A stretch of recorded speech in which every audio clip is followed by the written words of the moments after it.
અને દસમ સ્કંદમાં જે માધુર્ય છે, જે સૌંદર્ય છે, એનું એકમાત્ર એ કારણ છે કે સુખદેવજીના હૃદયમાં કૃષ્ણ પરમાત્મા બિરાજી સ્વયં શ્રી કૃષ્ણ ही अपने जन्म की कथा सुना रहे। અને ખરેખર એટલે જ એ દસમા સ્કંદમાં માધુર્ય છે. અને સાચું કહું ને તો કોઈ માણસનું ગજું જ નથી, કોઈ માણસનું ગજું નથી આ કથા ગાવાનું. स्वयं भगवान ही अपनी कथा गाते हैं. આ પંચ મહાભૂતના ખોળિયામાં એ તાકાત જ નથી.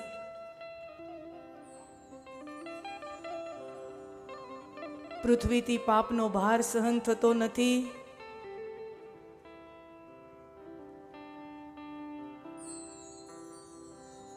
અને પ્રભુ પોતાના સંકલ્પની ઉદ્ઘોષણા કરે છે કે પૂર્ણાવતાર ધારણ કરીશ અને પૃથ્વીને પાપથી મુક્ત કરીશ. અને એના માટે નિમિત્ત બનાવ્યા છે દેવકીજી અને વસુદેવજીને. પણ એમાં એક વિઘ્ન આવે છે.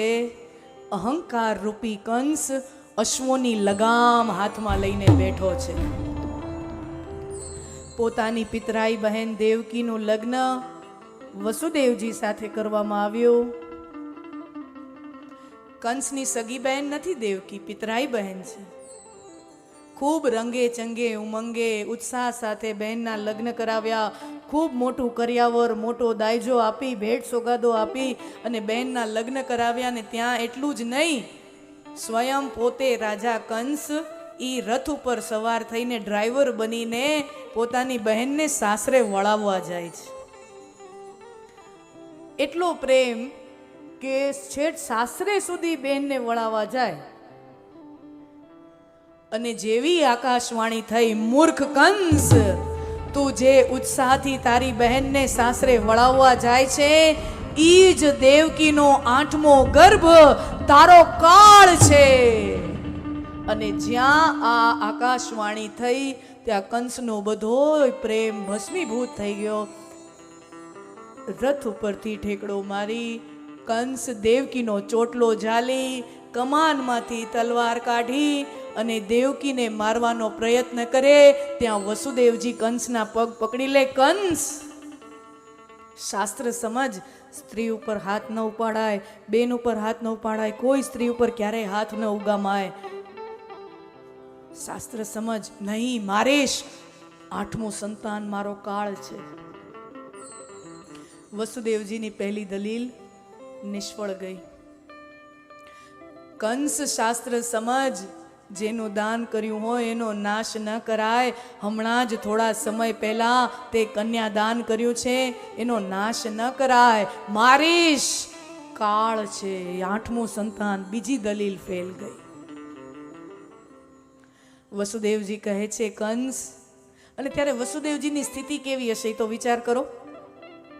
હમણાં જ થોડા કલાકો પહેલા અગ્નિની સાક્ષીએ હાથમાં હાથ લઈને ધર્મે ચ અર્થે ચ કામે ચ નાતી ચરામી નાતી ચરામી નાતી ચરામી, આને હું ક્યારેય તરછોડીશ નહીં, ક્યારેય છોડીશ નહીં, એનો સાથ હંમેશા નિભાવીશ, એવા અગ્નિની સાક્ષીએ વચન આપ્યા હતા. અને હવે એ જ સ્ત્રીને એનો જ ભાઈ મારી રહ્યો છે. હવે વસુદેવજીની સ્થિતિ શું હશે?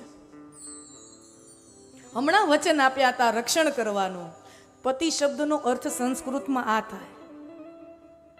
પતિ માને પાતિ ઇતિ પતિ, યાને જે પોતાના પ્રાણની પરવા કર્યા વગર પત્નીના પ્રાણની રક્ષા કરે, પોતાના સ્ત્રીના પ્રાણની રક્ષા કરે, ઉસકો કહેતે હૈ પતિ. અને વસુદેવજી, એની સ્થિતિ શું હશે?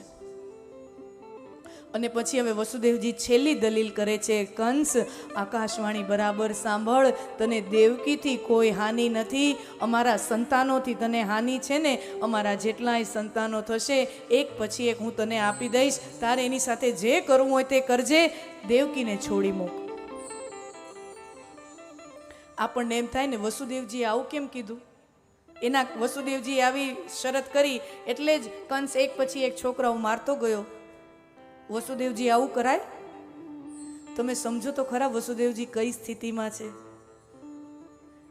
અને સમજો नीति शास्त्र क्या कहता है, बुद्धिमान व्यक्ति वो है કે જ્યારે તકલીફ આવે ને જીવનમાં, પ્રોબ્લેમ આવે ને, તો માણસે એનો કાયમી સોલ્યુશન કાઢવું જોઈએ. માને કે પરમેનન્ટ સોલ્યુશન, કાયમી સમાધાન.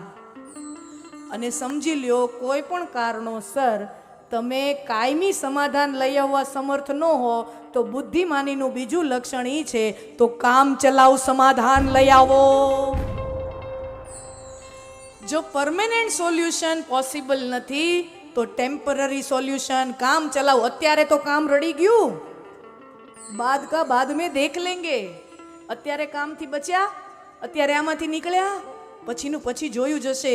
વસુદેવજી અહીંયા ટેમ્પરરી સોલ્યુશન લઈ આવે છે. વસુદેવજી બુદ્ધિમાનીનું કામ કરે છે. અને ભાગવત કથામાં 10મ સ્કંદમાં વર્ણન છે વસુદેવજીનું ચરિત્રનું, અને વિષ્ણુ પુરાણમાં બહુ સરસ મજાનું વસુદેવ ચરિત્રનું વર્ણન આવે છે. વસુદેવજીના 2 ગુણ વારંવાર હાઇલાઇટ કર્યા છે વ્યાસજીએ. એક, વસુદેવજી અત્યંત બુદ્ધિમાન વ્યક્તિ છે, વિચક્ષણ વ્યક્તિ છે, is an very intelligent man. અને બીજું, કથામાં વારંવાર એનું વર્ણન આવે છે, વસુદેવજી અત્યંત રૂપાળા પુરુષ છે. Is a very handsome man. Vasudevji is a very handsome man, supremely finally handsome man. બહુ રૂપાળા પુરુષ છે. એટલે શ્રી કૃષ્ણમાં જે રૂપ આવ્યું છે હે ને, બાકે બિહારી લાલ મદન મનોહર, તો શ્રી કૃષ્ણમાં જે રૂપ આવ્યું છે અને શ્રી કૃષ્ણમાં જે બુદ્ધિ પ્રતિભા આવી છે એ પિતા તરફથી મળેલા ગુણો છે. It's a paternal genetic quality. અને સાચું કહું, અભ્યાસ કરીએ ને આ શાસ્ત્રનો એકદમ એકેડેમિકલી તો ખબર પડે માં દેવકીના રૂપના વર્ણન બહુ વસુદેવજી વ્યાસજીએ આમાં મૂક્યું એવા વર્ણનો નથી. યશોદાજીના રૂપના વર્ણન છે, યશોદા માના રૂપના વર્ણન છે. દેવકી માના રૂપના વર્ણન બહુ વ્યાસજી આની અંદર ઉલ્લેખ એવો સ્પષ્ટ કર્યો નથી. તો એના ઉપરથી એવી ધારણા લેવી હોય તો લેવાય ને, ન આમ તો ધારણા લેવી ખોટી છે. તો એના ઉપરથી ધારણા લઈ શકાય કે દેવકીજી એવરેજ લુકિંગ લેડી હશે, but Vasudevji was extremely handsome man. બહુ રૂપાળા હતા.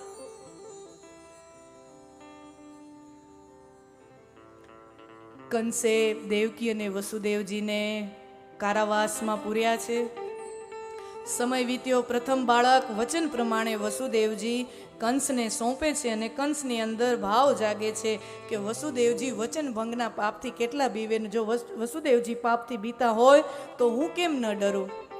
તો પેલું સંતાન વસુદેવજી આપ્યું ને, એ કંસ એમ કહે છે આને લેતા જાઓ, 8મો દીકરો થાય ને એ આપજો.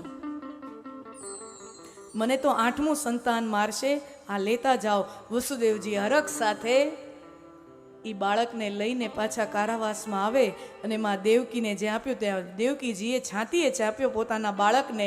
પણ આ આનંદ જાજા સમય સુધી ટકતો નથી. નારાયણ નારાયણ કરતા નારદજી આવે છે, મૂર્ખ કંસ, તારા જીવ સાથે જોખમ લેવાનું બંધ કર. તો કે બાપજી આવી ભેદ ભરમ વાળી વાતો કેમ કરો છો, કંઈક વ્યવસ્થિત જે સમજાય એવું બોલો. તો કે લે આ કમળનું ફૂલ છે ને, આમાં 8મી પાંદડી કઈ? તો કીધું બાપજી તમે ક્યાંથી ગણો ત્યાંથી એના ઉપર છે. આ બાજુથી ગણવાનું ચાલુ કરો તો આ બાજુથી ગણવાનું ચાલુ કરો તો બસ હવે તારા જીવારે જોખમ ન લે. નારાયણ નારાયણ. દેવ કાર્ય કરવા માટે નારદજી આવ્યા હતા અને કંસ એટલો તો ચતુર છે, સમજી ગયો બાળક કોઈ પણ 8મું બાળક હોઈ શકે. ગણતરી ક્યાંથી કરો છો એના ઉપર આધાર રાખે. છેલ્લેથી ગણતરી માંડો તો 8મો છેલ્લો ન થાય, પેલો છેલ્લો થાય ને. કંસ દોડતો ગયો છે દેવકીના ખોળામાંથી પ્રથમ બાળકને લઈને. દેવકીની નજરની સામે જ ઈ કારાવાસની ભીતમાં ઈ બાળકને પછાડી અને એનું મોત નીપજાવે. બીજું બાળક, ત્રીજું બાળક, ચોથું, આમ દેવકીના 6 બાળકોને કંસ અત્યંત ક્રૂરતાથી દેવકી અને વસુદેવજીના નજરની સામે જ એનું મૃત્યુ નીપજાવે છે. સાતમું બાળક યોગ માયા પરમાત્માની યોજનાથી યોગ માયા દેવકીજીના ગર્ભમાંથી પ્રસ્થાપિત કરી સ્થળાંતર કરી અને રોહિણીજી વસુદેવજીના એક પત્ની છે રોહિણીજી, જે ગોકુળમાં નંદ બાબાને ત્યાં હમણાં રહે છે, રોહિણીજીના ગર્ભમાં એ ગર્ભ પધરાવવામાં આવ્યો. વોમ્બ ટ્રાન્સપ્લાન્ટ નથી થતું, એ વિકસે ક્યાંક અને પછી એ કયા વોમ્બમાં નથી. અત્યારે આઈવીએફ ટેકનોलॉजी અત્યારે હવે બધું થાય છે. विकास कहीं और होता है और स्थापित कहीं और किया जा सकता है. तो माँ देवकी के गर्भ में से उस गर्भ को स्थलांतरित किया गया, रोहिणी जी के गर्भ में प्रस्थापित किया गया અને રોહિણીજીને ત્યાં દીકરાનો જન્મ થયો. શેષનો અવતાર છે.